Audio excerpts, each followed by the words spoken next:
Hello there and welcome back. In this video, we're going to take a look at setting up our core key and we're going to start refining our edges. We'll get started by making a key light node in order to get our core key going. We'll just give ourselves a little bit of room to work with here. And I typically start my core keys with a key light. I find that it's the easiest and fastest to get going because it has a lot of built-in controls we can use. Now let's select our key light node and start using our color picker.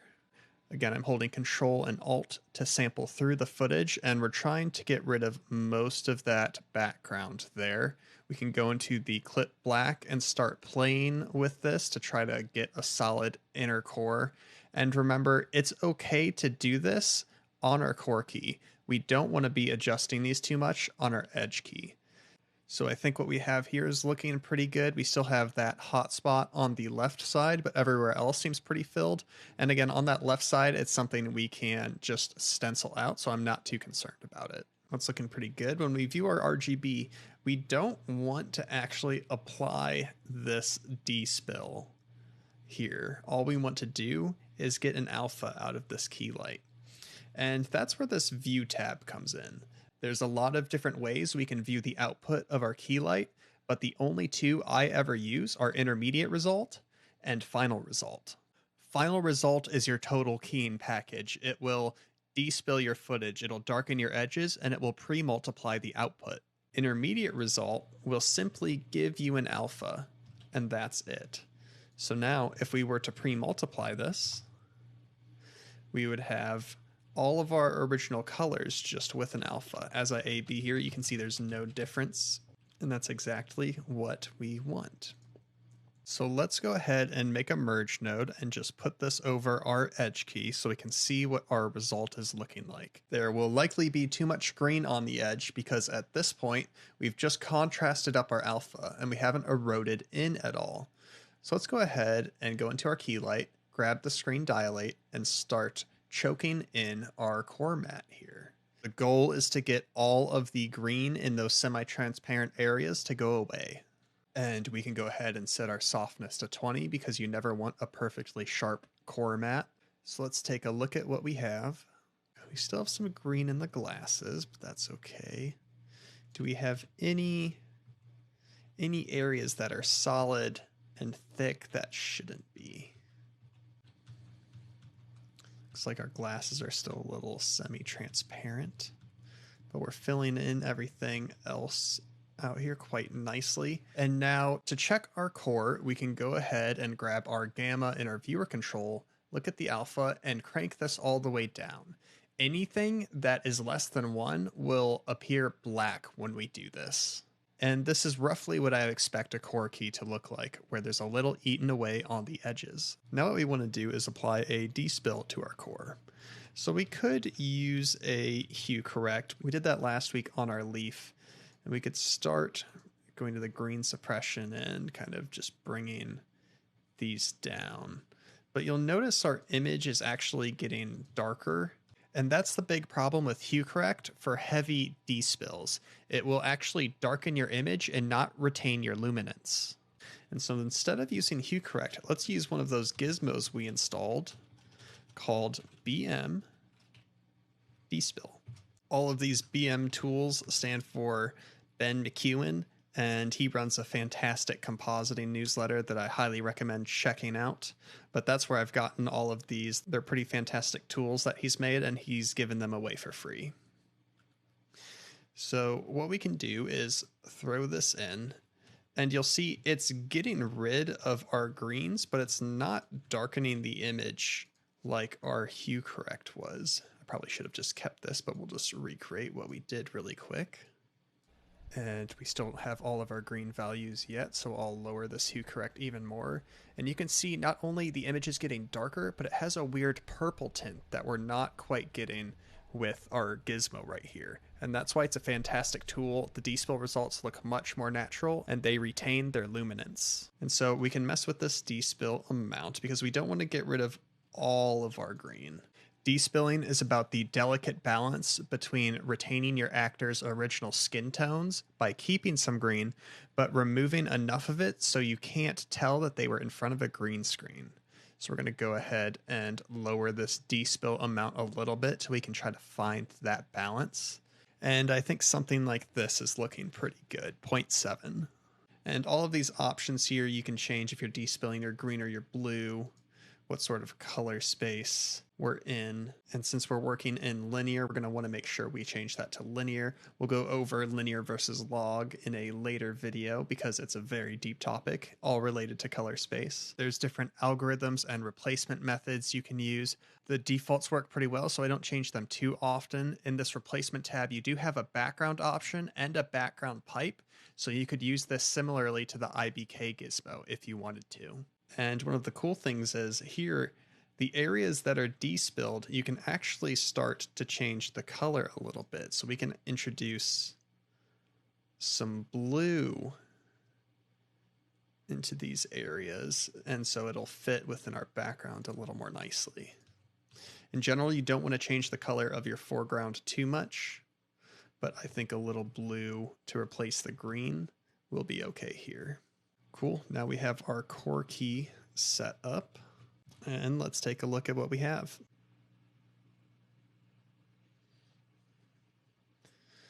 Cool. I think this is a pretty good start. Let's go ahead and see what else we can adjust here. I'm noticing a few things. We have the actor's nose here, which is feeling a little bit dark, and there's a bit of a dark line and then a halo we're going to need to adjust. I'm seeing a little bit of a bright line here as well. When he's looking to the side, he has some green still in there. And when he moves his head here, this should be full on green. So we're going to need to fix that. And then, of course, at the end here, we have some chatter going on, and we can figure out exactly why that's happening. And then again, we'll have to fix that tracking marker. So let's go ahead and start with fixing this green despill, because that should be pretty straightforward. The first thing we need to do is isolate if that is a core issue or an edge issue. So let's turn off our core, and we'll see that goes away. And so we know that this is a core issue. So let's just go ahead. We can copy and paste this despill here. And it looks like that's taking away enough green now, but we don't want to overly despill this again. So let's try to isolate this just to the glasses. So we'll draw a roto shape. And the reason we're doing this instead of just heavily despilling the entire image is we don't want to change the color and tone of our foreground any more than we have to. And by duplicating this despill and applying selective heavy areas, it's going to result in an image that looks much more like our original. And that's always the end goal of compositing, is to touch the original footage as little as possible, but still having your shot feel realistic. And learning that balance is something you get with experience as you continue compositing. And I'm using the shift and arrow keys just to jump from frame to frame a little more quickly. It looks like we're getting into the area where he starts to turn. So we're going to be a little more careful here. And then I think once we're sideways like this, we can just turn it off. So we'll go right here, add a keyframe, and we'll set the despill amount to 0. Although it does look like there's still a little blue there. Let's see if we can see that over our background. Not really, so I'm not going to worry about it. Great, so now we have that fixed. That was simple enough. Let's go ahead and say this is glasses despill. And we're done adjusting the core on our glasses. The next despill area we need to fix is the back of the hat. These colors back here were green originally. We'll take a look at that. And this is not despill, this is the original color, so we need to keep it. So we can go ahead and draw another mask. Actually, let's get a quick track on this just to make the process go a little bit faster. This roto is going to need to be more precise than our other one, so that's why we're tracking it here versus just roughing it in like the glasses. And we'll see how long this lasts before he turns his head. And that's when it goes off. We'll just delete the keyframes ahead of this one.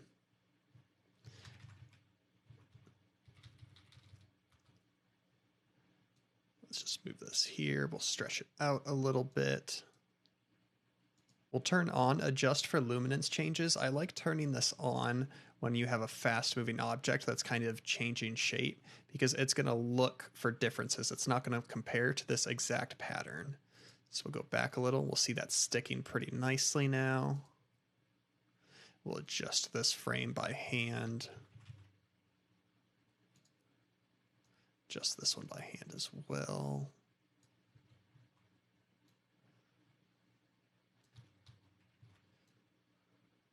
This doesn't have to be perfect. Now let's offset it, holding control so we get a little more trackable area here. All right, we have a rough track here. We're going to use the same stabilize trick that we used in week 2 to roto more effectively. So let's go ahead. Let's find the first frame before he turns. Let's just roto this whole patch very quickly. And when we're drawing roto shapes, we want to use the right number of points, because if we have too many, it's going to be tough to adjust later. But if we don't have enough, we might not be able to get the accurate shape that we want. So I'll adjust that. I'll hold control to scale this non-uniformly. Great. Let's make sure this is covered the whole time. Scale it a little more here. Excellent. So now the hat is going to start turning. And when you're rotoing shots that have a large amount of motion, it's not the best idea to just go 10 frames at a time, then slowly work in between. When there's a lot of motion, what you want to do is you want to find those key poses to add your keyframes in, where the large amount of motion starts or where it stops, and then start to work in between so that the computer can do as much work for you as possible. And that's what we're doing here. All right, here we go. We're going to get this pretty pristine because I have a feeling that our key may have a little bit of a hole in it there, and it sure does. So we're going to need to make sure that we're covering that area. So we're going to have to get pretty precise here. It's all right because our friend, the stabilize, is helping us out. And I'm going to go ahead and fast forward the rest of me rotoing it. It's really more of the same. As we're getting closer to this edge where it directly overlaps with the green screen, I'm making sure I'm being much more precise with my edges. And you'll notice as this gets smaller and I'm moving the points individually, this is where that balance of not having too many points really starts to come into play, because we can modify this quickly without having to drag 100 different points. And so that's really helping us out here. So we're just going to go ahead and finish up and get those edges looking really good. And now that we're going towards the end from here on, that's sticking pretty well. So what we can do here is we'll just make a branch in our core. Make some room for ourselves. We will make a transform match move. And we can go ahead and delete our stabilize. This is the exact same trick we used in week 2, where we're using the transform match move. That's really the inverse of our stabilize to get our roto to stick. We can go ahead and set this to mask. Great, now we're going to be able to see if we have any green screens slipping in here that we don't want. So we just do a little refinement pass here. And we'll just try to get rid of all that unnecessary green that accidentally slipped in on the outside of our hat here. And we'll make sure, especially in the motion blur areas, that it doesn't come through. And we'll be good to go. All right. I think that will be fine. Maybe scoot this guy in a little there too. So let's go ahead and merge this over and see what we got. Now we have that nice green coloration brought back in. It's not getting despilled. We're not skewing these yellows to look a little weird. That's much, much better. And let's look at some of these transition frames to make sure this is looking good. So we may have just a little too much there. And so I am going to just eat in a little bit with the feather, just so we're not bringing in too much green. And then we're keeping that nice edge detail. Let's look at before we made our feather adjustment. Yeah, we're adjusting the edge a little too much there, and that's not what we want to do. Now we've got the back of our hat nice and fixed up. Great. Let's go ahead and look at the nose here and see what we can do to fix that. We're going to need to make some adjustments, so I'm going to give ourselves a little room to work. Let's just give it a quick comparison to see if the edge is accurate or if it's a color issue. And you can actually see, even in the footage, there is a little white line here. And so I think this looks pretty accurate to what the footage is, so we need to adjust the color of our edge. And we can do that with a color smear node. Color smear is my personal go-to for adjusting edges like this, and you'll notice it's kind of blurring it out a little bit. So let's talk about exactly what is going on. The overall goal of color smear is to bleed properly colored pixels over our badly colored pixels. In this case, we want to bleed our tan skin tone over the dark/bright edges of our nose. First, we need to select how close to our edge the color smear needs to go in order to find the properly colored pixels. This is what pre-choke does. Pre-contrast will help us look at the core of an image for color data instead of semi-transparent edges. Then the color smear node will blur out that color. Then the next step is applying that color, and how much of the blurred color is revealed is dictated by the masking section. The dilate mask tells us how far inward from the edge the color blur will be revealed, and the blur mask will feather that reveal. Finally, we have the restore detail section, which will attempt to add some sharpening and additional small details based on clever multiplying and dividing of our plate. This is a quick overview of how color smear works, and if you need an in-depth guide, I definitely recommend visiting the website listed in the node. Richard Frazier is the man who made this and then freely gave it away, and it is one of my favorite nodes to use, so thank you very much, Richard. And definitely check out his website if you want to know more.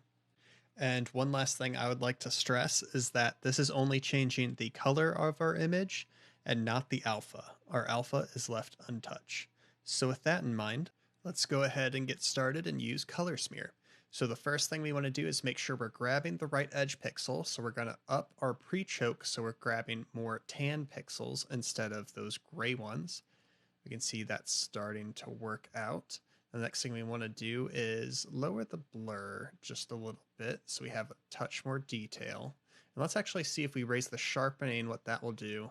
It's starting to bring that dark line back in, so that is definitely not what we want. I'll go ahead and undo that. And let's see what else we can do here. Let's go ahead and play with dilating our mask a little bit. And so I think that's doing a pretty decent job at getting rid of our white line, but that dark line is still present even though we're getting rid of the white bit here. So I think we're going to need a different approach to get rid of that dark edge. But first, let's go ahead and just roto the nose really quick, so that we're only applying our smearing to the nose. Make a cool little nose mask here. Keen, in my eyes, is 90% garbage masking. You're not doing any super precise rotoing, but you're doing a lot of general rotoing to isolate specific parts of the body in order to make it look correct. Just go ahead and make sure we cover the nose for the entire region. It's about to start turning. This color smear will only affect the semi-transparent areas and a little bit of the core underneath them. So we'll go here, and then let's just tell our mask to turn off at this frame. We'll click on the life and hit start to this frame. Then after this, our mask is going to pop off. We can just call this our nose mask because we are going to need this again. Let's expand our work area here again. Scoot this over. We'll blur our mask out here. Never want a harsh line. Now let's start adjusting this dark edge on the nose. And so that's being caused by our screen subtraction. In an effort to get rid of that green, it's actually overly darkening our nose. So how we can combat this is we'll copy and paste this IBK gizmo. We'll pipe it into the same color stack. Again, computationally, these are very expensive, and so it's good to use the same one because we're not going to be changing this for any reason. And we'll turn screen subtraction off. And then what we can do is mix this in with our darkened version. We'll use a dissolve to mix between these two.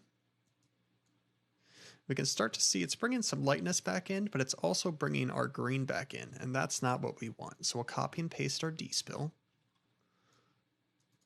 And let's go full despill on this and see what we get.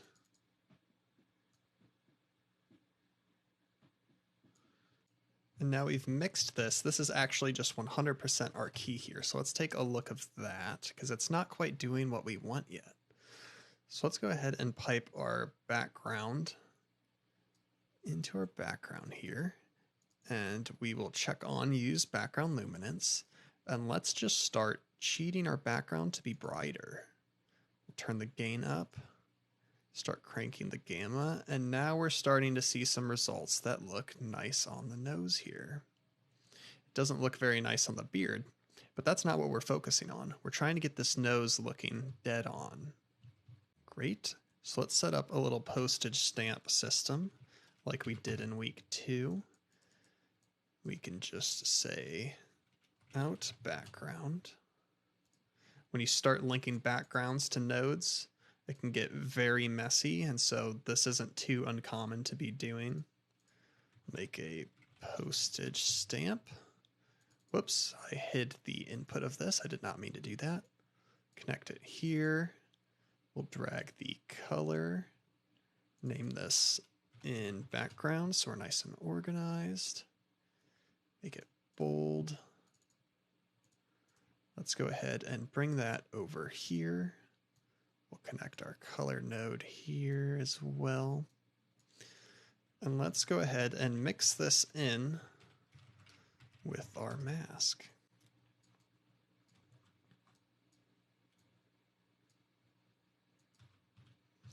So we already have that nose mask created, so this is looking pretty good. Let's just see if we need to eat in a little more. You can still see a little bit of a bright edge down there. As we dilate that in, that goes away pretty nicely. Excellent. So let's look at before and after. Let's take a look and see if we add a little sharpness here, what that'll do. It'll do nothing good for us.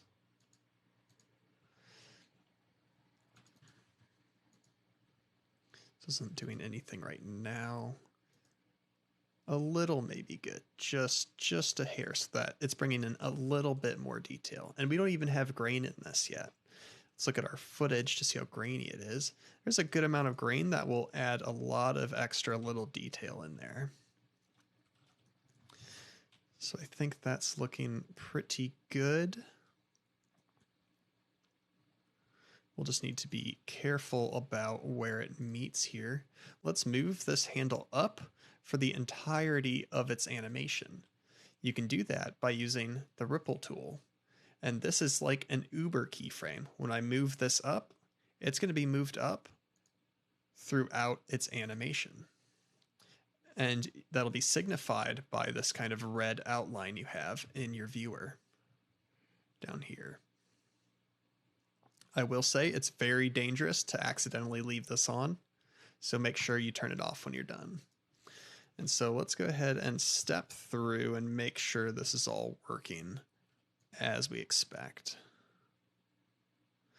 So it looks like we've introduced some funkiness when he's turning his head, and there's a little bit of a bright area that I think we've introduced here. It's probably because our roto isn't as accurate as it could be. It's no problem, we'll just fix that on those frames. And so as he's turning here, we're starting to see too much of that bright background we've introduced. And so we can go ahead and just start mixing this out and reintroducing kind of that darkness that was in there. And actually at this frame it's completely out and that looks pretty natural. Yeah, I don't think we need any in here. So there we go. We have our nose all nice and fixed up now. That's looking much, much better. Let's compare this to our original.